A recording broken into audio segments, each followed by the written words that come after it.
from thy clear celestial height, thy pure beaming radiance give. Come thou, Father of the poor, come with treasures which endure. Come thou, light of all that live, thou of all consolers best, thou the soul's delightsome guest, dost refreshing peace bestow. Thou in toil art comfort sweet, pleasant coolness in the heat, solace in the midst of woe. Light immortal, light divine, visit thou these hearts of thine, and our inmost being fill. If thou take thy grace away, nothing pure in man will stay. All his good is turned to ill. Heal our wounds, our strength renew. On our dryness pour thy dew. Wash the stains of guilt away. Bend the stubborn heart and will. Melt the frozen, warm the chill. Guide the steps that go astray. Thou on those who evermore thee confess and thee adore, in thy sevenfold gifts descend. Give them comfort when they die. Give them life with thee on high. Give them joys that never end. Amen. Alleluia. St. John, pray for us. All right. So we are philosophy of art, according to the syllabus. We are looking at St. Thomas Aquinas' notion of beauty. So the reason why we're doing this is because there's a huge question that's come before us, right? We've been talking about artistic activity. Usually in the course that I teach, that's all I do. I just look at artistic activity. But because I want you to have kind of a full-rounded introduction, which is all this course really is, to kind of see that there's a whole field out there. We talked about things like inspiration, things like quality, things like sensations, things like, choice, freedom. You see, there's a ton about what we live every day that understanding art explains. There's a ton about what we live every day which is explained by understanding art. So that is why we take this class. Because when you're interacting with someone and you're trying to use them in order to get money from them for your project, you know what you're doing. And when someone comes to you and is like, look, you're fired. It's not like, I'm a failure, I'm a terrible person, you hate me. You're able to take employees on and treat them like employees and not like, friends. You have a friendship, but your friendship is one thing, your employment is another. Otherwise, you're getting tangled by everybody. And there are people that do that. They deliberately blur the lines so that there's no way you could ever get rid of them. Or there's no way that you could ever even maneuver because the other guy, Rick, he's going to start the tap house. Oh, I'll just let Rick start the tap house now. Well, hang on, You got to be able to make those distinctions because those distinctions enable you to operate well. If you don't make them, you might always be a nice guy, but you might also have failed your business.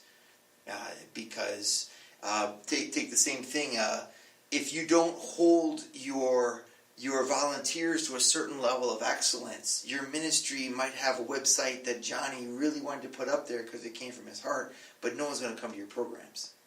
Why? Because your programs are not friendship, your programs are programs. I remember when I got accepted to the University of Steubenville, and they gave me a $2,000 scholarship. That's all I got. I'm like, wait a second, your price tag is $17,000 and you gave me $2,000. What am I supposed to do? Like, well, take out loans. And I was like, I can't do that. They say, look, we just don't have any money. We're a Franciscan institution. That's the blending of those lines. You can't say your university is Franciscan, so it's going to be poor. A university that doesn't have scholarship monies available is a university that's either starting or is doing something wrong. Because universities are designed to bring in students, and either that or you say it explicitly, but just saying we're Franciscan, so we're going to be poor, this doesn't wash. But you see, that's the kind of, you hear that type of experience a lot in our own lives, the blending of those two. or you live your marriage like that. Imagine if you lived your marriage kind of being like, you should be this way, so I'm going to make you this way. So just today I was doing marriage counseling with a couple, and the wife was talking to me, and she said, he doesn't understand that my emotional needs are real needs. He thinks that my emotional needs are me being weak. And, so like they're having a really hard time because he basically doesn't talk, he doesn't do, and he just tells her, you just got to toughen up. That's an artistic thing. In his mind, he would be the ideal marriage would be him living it the way that he wants to live it. But that's not how you work in marriage. Marriage is not art. So there's a lot of different points in your life, your freedom and how you envision your life. And then a baby comes. And you're like, this is such a disappointment. Or, you get sick. Such a disappointment. And you're like, what am I even living for now that I'm sick? Like, what are you talking about? Life isn't defined. Its goodness does not come from whether or not you have a goal. But only the person who's been able to see that distinction is able to do that. Otherwise, when the stock market crashes, you jump off of a bridge. Can you see what I'm saying? Okay.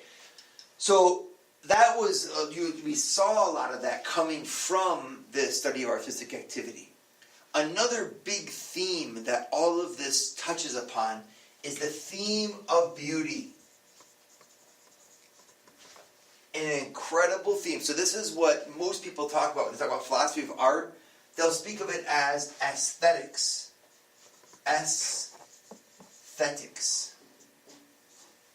Aesthetics. So that's the idea, the study of beauty, the appreciation of the appearance of a thing. So what I want to do is take a look at what Aquinas teaches about beauty, because it's going to really startle you. So first we're going to set the question, and then we're going to read what Thomas says, and we're going to talk about it in a good interactive class with lots of discussion and opportunity.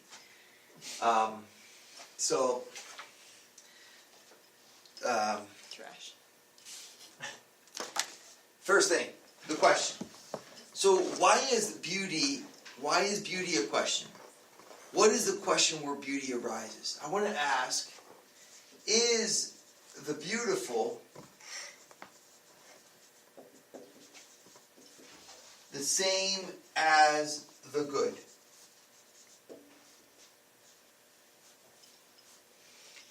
Is the beautiful the same as the good? Now, why is that such an important question? Well, it's because it's everywhere. For example, is the beautiful the same as the good? Doing something well, does that make it worth doing?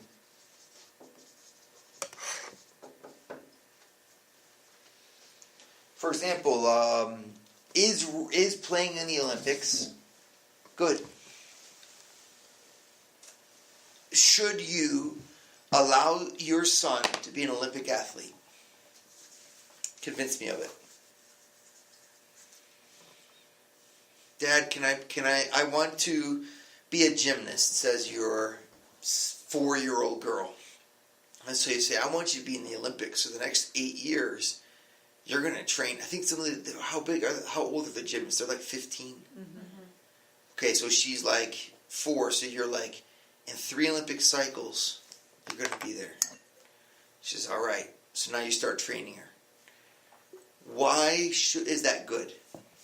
So she starts going to the camp. She works herself up to level 9. Level 10, I think, is the Olympics. Bella Caroli recruits her. Bella says, I'll take her in. Bella Caroli is like the whatever. I'll take her into the camp, but if I take her in, you're not going to see her. She has to dedicate herself. She can't go to school anymore. She can't have friends. She needs to eat differently, train differently, put off everything. Why is that good? Is it good? Does anyone have the audacity to condemn the Olympic experiment? It teaches her discipline. Yeah, to have a goal and actually follow through with it. I mean, and depending depending on like if she can keep that separate from it not defining her, it could be like a valuable experience. How would you keep it separate from defining her? I remember being in college one time with this girl, and we were talking about like things in our lives, and she had said like she wouldn't know what to do if she hadn't had sports. Like basically that was her entire life. So I mean, she'd have to see like other things too, so that she doesn't think that just going to the Olympics is the only thing worthwhile. So that if she lost her ability to compete. Okay. Now let's go to the next step. Why isn't the Olympics the only thing worthwhile? Because it's just an activity. It doesn't define who she is. And why not? Or why not becoming Miss Universe? Not just Miss America, Miss Universe. Is that something that, couldn't you say the very fact that you're doing it means that there's goodness there? You see, like, you're doing something that requires a lot of discipline, a lot of excellence. Does the fact that you do something well make it worth doing? No. What makes something worth doing?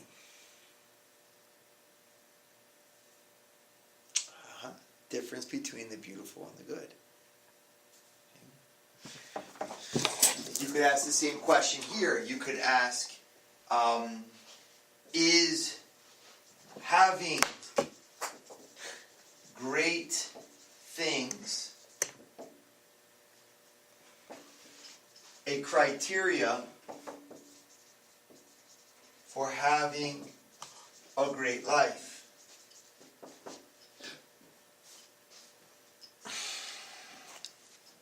It's a hard one, isn't it? Can you say you have a great life if you don't have great things? I saw a Mercedes-Benz parked on a street in Cincinnati in Norwood. Not really like a really rich area, very kind of simple homes, kind of like this one before the market went up. And it was cool. The license plate said "Our Song." And then now I'm a poet, right? So when I see a Mercedes with "Our Song," I see someone who said, "I'm just gonna buy this because life is worth living." You know, this is our song. This is us celebrating life. But I kind of doubt that that's what happened. She's probably like she composed a famous song once, 1972, bought a Mercedes. But Taylor Swift. Is having great things a criteria? Can you have a great life without having great things? Really? What makes life great then? Your actions, your disposition, Like all of the apostles were broke. None of them had anything. yeah. And A lot of the I mean, Yeah, it depends like on your life. definition of great, because from the outside, all of the apostles were martyrs. If you're not in that, What made them happy if they didn't have great things? because they were always seeking Christ. they So had kind of something worth living knowing for. their true nature. So is and the trying beautiful to the same as the good? No. What if your life isn't beautiful? Can it still be good? Yes. What if your children are if your children are beautiful, are they good? I thought he was just going to say, what if your children are beautiful? I would never say that. We all know. Never even crossed my mind. Places where we see this question come, for example, are relationships, of course. Right? You have a lot of relationships that are based upon beauty. He is a guy who fits the bill that I'm looking for. There's that experience, that phrase I like very much, because of course being a poet is how I am. Well bred and well wed. In other words, make sure that your spouse is fitting your social class. You're well bred and you're well wed. We wouldn't want to marry out of proportion, now would you, with the commoner? Wouldn't be fitting, wouldn't be beautiful. This idea of relationship, so of course you have the appearances that go in there, but you also just have, in the relationships, you kind of have a desire for an ideal.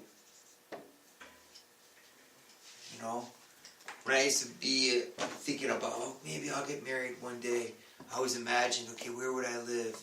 Be this farmhouse, Ohio, and of course my wife would come with long flowing dress and hair flowing in the wind, bringing me apple pie on the way home from work. She'd be like, honey, I made this for you while you were gone. She'd run out towards me. I'd eat the apple pie without her. I'd go fishing on my pond in my backyard. It's a good Come thing you in didn't get for married. fireplace. You know what I mean? Like, There's probably a reason you're a monk. probably the reason it didn't work out for me there. But you see, then a lot of us have that ideal, and then we get so into it that we don't want children; they'll ruin our ideal, and we don't want an imperfect husband; he'll ruin our ideal. We don't want any husband; he'll ruin our ideal. It's kind of like, what are you living for? The beautiful has an ability of seduction. This is a great word, seduction. It's a force of seduction. And you can make an opposition. It's not an absolute opposition, so don't go around saying it's one or the other. But for the sake of the argument, it's kind of cool. Seduction versus attraction. You can be seduced even by good things. Think of a girl who goes visiting Mother Teresa's sisters.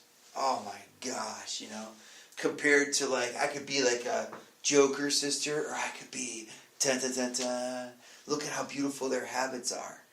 It's funny how much that plays into people's decisions. I really like the habit. Are you serious? It's like, yeah, I really like the habit. And then, look, they're so poor. They have nothing. This is what I want. And so that's the force of beauty. So you can have, anytime that you're dealing with an ideal, and marketing, for example, all plays on this. In marketing, that's the power of marketing. That's why it's so dangerous, because it makes you buy something that doesn't exist, like those hamburgers and the pictures of McDonald's. You're sitting there in the drive-thru, you're like, oh my gosh, that looks so good, and then you get it and it says piece of junk. This is crazy. Well, what's going on there? That's the force of seduction. They have studios now. I talked to an executive at McDonald's who told me that. He actually did this himself. He went to a McDonald's, he bought the food, he got it what it looked like, then he took that exact same food to the food photographer who lived down the street, and that food photographer made that food look like the food in the pictures. So he said, see, it is the same food, because he got so sick of people saying that. So it's that they take the food photographers who actually know how to make it beautiful. Beauty can seduce. Goodness attracts. So, with all these questions in front of us, I want you to start to read quietly on your papers there what Thomas Aquinas writes. I'll be back to see how you're doing in just a little bit. What do you say? Beauty can't seduce. What did you just say? Something can attract? What did you just finish with? Blacked out. We're still recording.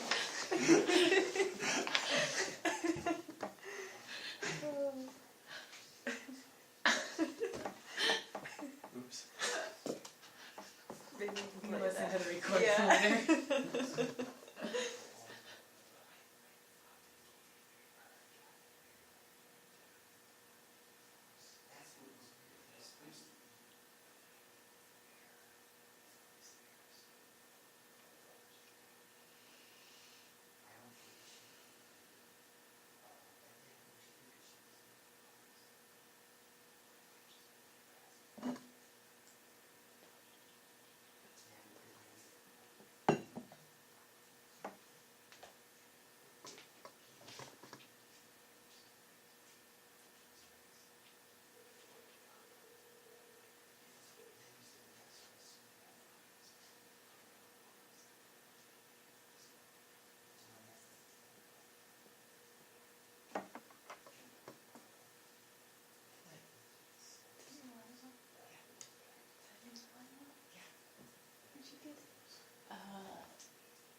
t-shirt, and this was from the Sunday Institute. All of the people signed it for me since I wasn't there.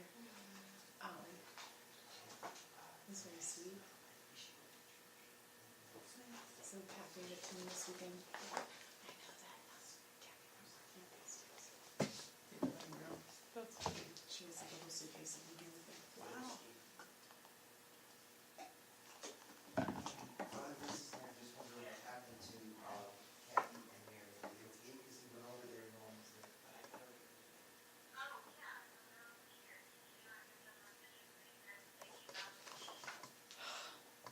Praise the Lord. It didn't come through or whatever. All we saw was just that they weren't there, so he was just checking to make sure everything was kosher. Okay. Yeah, absolutely.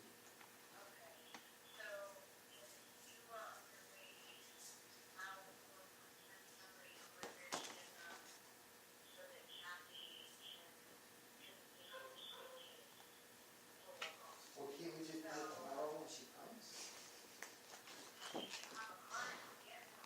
Oh, I see what you're saying. Oh, yeah, sure. Tonight I'm gonna go to the airport at 1 a.m. Could you just put it on your front porch, put the box on the front porch? Someone crossed out. I don't know you. Okay, thank you. Can we like pause this? All right, so now let's take a look at what Thomas Aquinas says about beauty. You're looking at a text called the Summa Theologica. Summa Theologica is this big book right here. This is all one book.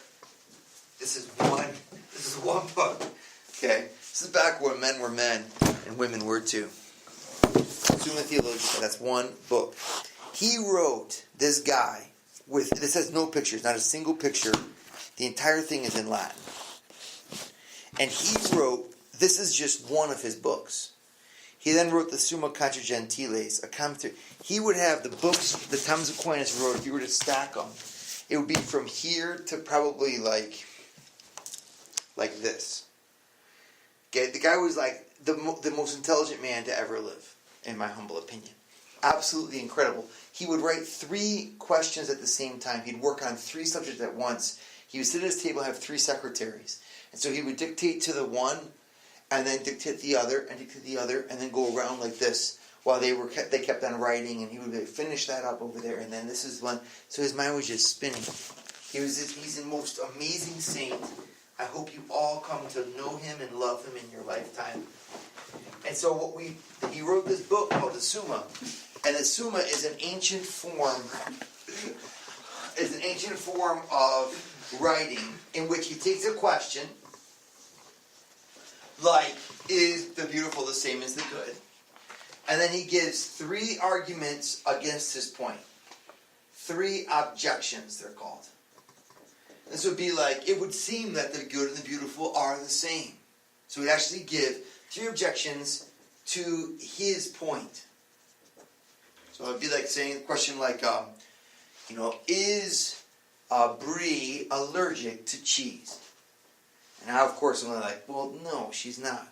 But I'd say it would seem that she is. For the past week, we haven't seen her eat any. The one time we did see her eat cheese, she made a face. And thirdly, one time I put cheese to her skin and a rash developed. Then he does this thing called an argument from authority. And this is just a citation of scripture usually. It's called the sed contra. But against that is this authority that says, according to Brie's mother, she has never been allergic to cheese. So it doesn't answer the question. It's just like, Brie's mom said no. And so I say, I answer that. Respondeo is the next part of the question, which means I answer that. And in the I answer that, he actually says, one can be said to be allergic in more than one way. For some people, being allergic is spoken of in terms of physical allergy. For others, however, the mere mention of finding it desirable is also seen as being allergic. Brie cannot be said to be allergic in the first way. But in the second way, she could be allergic. And this in 4 different ways. First of all, her facial expressions always change when cheese comes into the room. Second of all, da-da-da-da-da. And so when you read it, you're like, oh my gosh, that's so amazing. And then he kind of like dusts his hands off. He's like, now, let's go back to these 3 arguments. And he gives the response to the objections.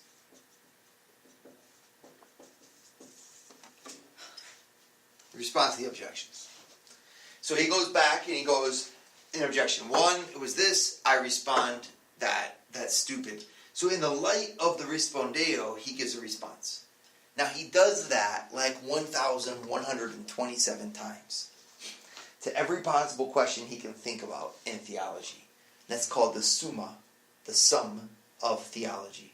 A little primer. He says that the summa is the introduction. This is like a little summary. It's like if you just want to see a general overview of theology, here it is. And all of us are like, if that's the overview, like what's the final exam look like, you know? And he never wrote it. That's the thing. Like he was like so brilliant and he died young. But this format I write out there because you need to know it. It's kind of cool. And it's what we see right here. So these are 2 of the articles where he talks about beauty. And I'd just like for you to read them and try to understand them. So the first one is in the first part of the second part, question 20. Whether good is the only cause of love. So do I love somebody because they're good only? Do I love somebody because they're good only? So he says, well, it would seem that good is not the only cause of love. So this he's going to say is the exact opposite. Why don't you read it for us, Regina? Read me objection 1s, 2, and 3. Objection 1. It would seem that good is not the only cause of love. For good does not cause love, except because it is loved. Stop. Think about it. Good does not cause love, except because it is love. Okay? Is loved. So only when I love a good does it cause love in me. That's what he's saying. There's lots of good things out there, but I don't say that they cause love until I love them. Okay. But it happens that evil also is loved, according to Psalm 10:6. He that loveth iniquity hateth his own soul. Else every love would be good. Therefore good is not the only cause of love. Objection 2. Further the Just hold on a second. He's saying you can also love evil, basically. So is good the only cause of love? No, because you can also love evil. And the Psalms even say it. Further, the philosopher says that we love those who acknowledge their evils. Therefore, it seems that evil is the cause of love. Objection 3. Further, Dionysius says that not the good only, but also the beautiful is beloved by all. Okay, so for the purpose of our question, you kind of see all of a sudden he's like, you can also love the beautiful. So, of course, we're going to focus in on that, reply to objection 3. But so that you kind of see how he works. So now he's giving you 3 things that you're like, yeah, there's no way that only the good is the cause of. That's what he does. Now watch, he's going to flip this on its head. On the contrary, Vincenzo, why don't you do on the contrary, and I answer that. On the contrary, Augustine says, assuredly the good alone is beloved. Therefore good alone is the cause of love. So he's just like, Augustine says this. Done. Okay.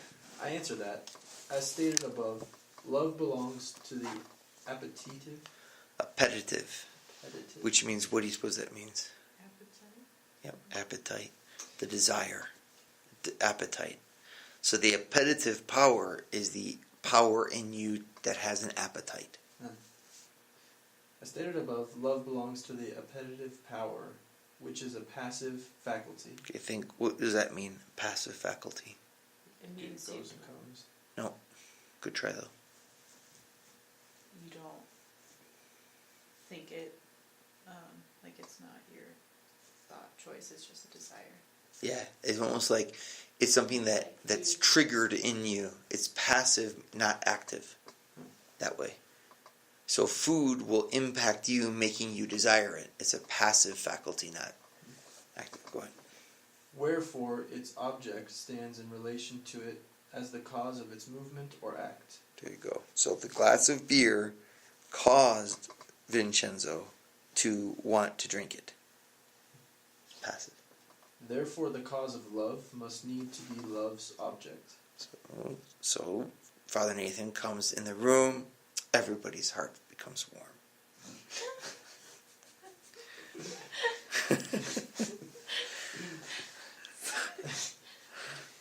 Now, the proper object of love is the good. Because as stated above, love implies a certain connaturalness or complacency of the lover for the thing beloved. And to everything that thing is good, a good, which is akin and proportionate to it. It follows therefore that good is the proper cause of love. Okay, you kind of see you're like, whoa, well, that's why he's a genius. People spend their whole lives just reading the Summa. The Brothers of St. John, this is what we do. If you're like, what do you study? What do you like to read? This is actually what we do. So whenever I talk about joking around about how I wish I could just be reading Latin, and he's reading this. It's awesome. But it's very dense at this point. Certain questions are easier. The proper object of love is the good. Why? So let's try to understand why. So the thing that makes me love is a good, something that's good. And he explains, because, go ahead and read it. Love implies a certain connaturalness or complacency of the lover for the thing beloved. Okay, stop. So think about that. What does that mean? Connaturalness or complacency? Connaturalization. Yeah, nice. It's like you see that thing and you want it to be a part of your life. Yeah. When you think of that, think of a hand in a glove. So water is connatural to the body. You notice that. You look at it, and you're like, especially that clear water in a brand new water bottle, and you're just like, oh wow, I could just drink that. But if it was kind of fuzzy or dark, you'd be like, don't do it. It doesn't fit. So connaturality is where you see in the other person, means with the same nature. So think about the way that you click with certain people more than others. It's because in certain people you're like, they're just like me. So I fit with them. I find that they're connatural. I know them. Yeah, that's what he's talking about. So here he's saying that when you speak of something about love, there has to be that connaturality. There has to be a fittingness where I feel as if that thing could belong to me and I could belong to them. If they're not fitting, you won't have as much love. Okay, so then, and to everything, that thing is a good which is akin and proportionate to it. So a good thing is something, I identify it as good for me when I see that it fits me. And once I see that something fits me, I can say that I love it. See, it's all in there. You just had to break it down word by word. If I go up here again. So I think about beer. I have an allergy to dark beer. I don't even want dark beer. My body is repulsed by it. I think I told you the same thing with avocados. My body's just like, I have no desire in me at all to ever eat an avocado the rest of my life. Absolutely true. My body's like, not connatural. Not good. And so I do not have love. So you take something, you add a complementary fittingness, okay, to it, and then that equals something that is a lovable object. That's what he's saying. It's lovable because of this complementarity. Now, when something is complementary, we call that goodness. So when I look at an avocado, I don't say that they're good. I'm like, an avocado is not good. It's good in itself, a level of being, but it's not good for me. Practically, I'm like, ooh, stay away. Like, taunting someone who's gluten allergy. Here, have the gluten. No, here's a peanut. No, I'm going to touch you. I touch the peanut, I'm going to touch you. Oh. They're running away because they're like, this is not a complementary fittingness. That's death to me. That's not a good. Like, it's great. It's a peanut. I love the oil. Not for me, it's not. So I'm not asking if it's objectively good or not. This is all goodness for me, the world of love, right? Goodness for me is determined on whether or not it's complementary fit. So it's like you could meet somebody and be like, man, there's a lid for every pot. That lid's not coming onto my pot. Sorry. And then you're like, oh, they are great for each other. What a great fit. They're two peas in a pod. You're like, but not for me. See, because what's happening there is you're looking for that complementarity. And that's why you're like, this is not good. You're in a relationship and you're just like, it's not working out. And then the guy, starts crying. Why not? You're just like, it's not. I don't know why not, but it's not. This is just not working. What are you saying? This is not a complementary fittingness here. The two are not helping each other. And therefore, I don't say that I love you. I love you like a friend. See how that works? So there's three things to love. The better that this is defined, some people have such a small idea of who they are that they don't even know what's good for them. This is wisdom. I hope you write this down. This is really good. The more that I have my identity that's sure, the easier it is for me to see what's complementary to me. When people have a hard time discerning in a relationship, it's a lot of times because they don't know who they are. But the more that I grow, the older I become, the more experienced that I become, the more that I learn, the more that I pray, the more that I choose things, the more that I become somebody. It's so easy. It takes like 5 minutes. And you're just like, no. You can do the speed dating thing. You guys hear about this? The speed dating? Yeah. It's like, because you're just like, no. But you don't feel as bad about it because you're like, I know who I am and this is not complementary fittingness. And Thomas is saying, this is the world of love. So this fittingness, what he's saying is the definition of goodness. That is the definition of goodness. I say something is good when I find it fitting to me. The ketchup is good, mustard is not. No, mustard is good, ketchup is not. Oh my gosh. Can you say both? Yes, but not mayonnaise. Because you're just, it's like, this is not, my body doesn't like that. Does that make sense now? Okay, so in that light, is good the only cause of love? Don't look at the answer, Bree. Think about what we just said. Is good the only cause of love?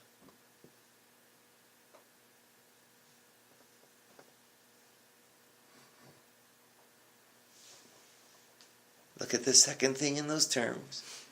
What's the second thing? Something plus. And that complementary fittingness is called goodness. Therefore, is goodness required for love? It's required, yeah. Okay. So if I didn't have goodness, could I have love? No. So is goodness the only cause of love? Yeah, good job. Okay. Let's take a look at reply to objection 3. Bree, would you read it for us? So the objection says that Dionysius says that the beautiful, everybody loves the beautiful. Everybody loves something beautiful. So let's pass on. How do you respond to that?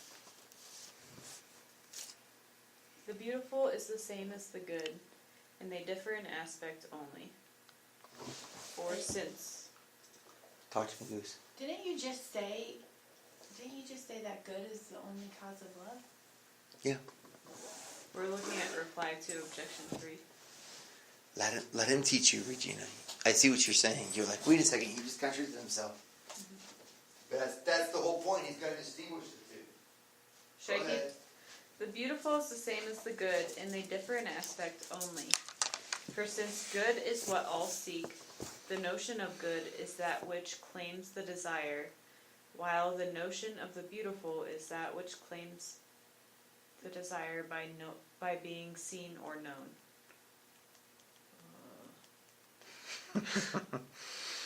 Consequently, those senses chiefly regard the beautiful, which are the most cognitive, sight and hearing, as ministering to reason, for we speak of beautiful sights and beautiful sounds.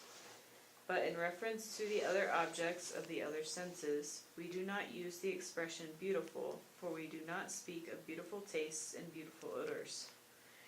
Thus, it is evident that beauty adds to goodness a relation to the cognitive faculty, so that good means that which simply pleases the appetite, while the beautiful is something pleasant to apprehend.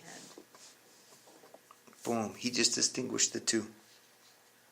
Did you guys get it? No. Let me read it in Latin. Maybe that'll help you. Here's my translation from the Latin. So I'm doing this directly myself. To the third objection, it must be said that the beautiful is the same thing as the good, but only differs according to its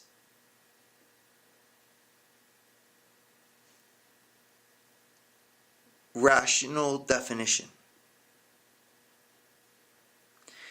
For, indeed, the goodness is that which everyone desires. For the good is that which everyone desires. And the rational definition of the good is that which in and of itself satisfies the appetite. But the rational definition of the beautiful, but to the rational definition of the beautiful belongs the fact that in its appearance, or it's in seeing it or knowing it, that the appetite is satisfied. Hence,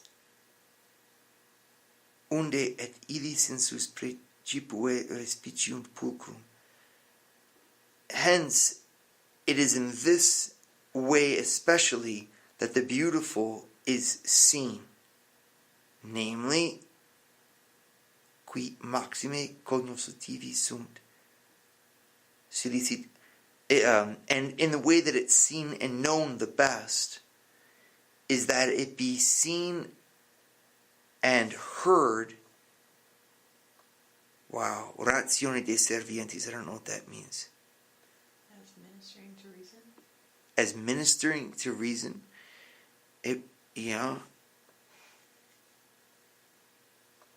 Okay, and that's in that way we speak about beautiful sights and beautiful sounds. In the senses, indeed, in sensibilibus autem aliorum sensum, in sensations of other things that are sensed, we do not use the name of the beautiful, nor indeed do we speak about beautiful odors or beautiful sapores, tastes. Et sic patet corpulchrum adit superbum. And thus, you can see that the beautiful adds to the goodness a certain order to the cognitive power, to the cognitive faculty. So what the difference is that the beautiful is ordered to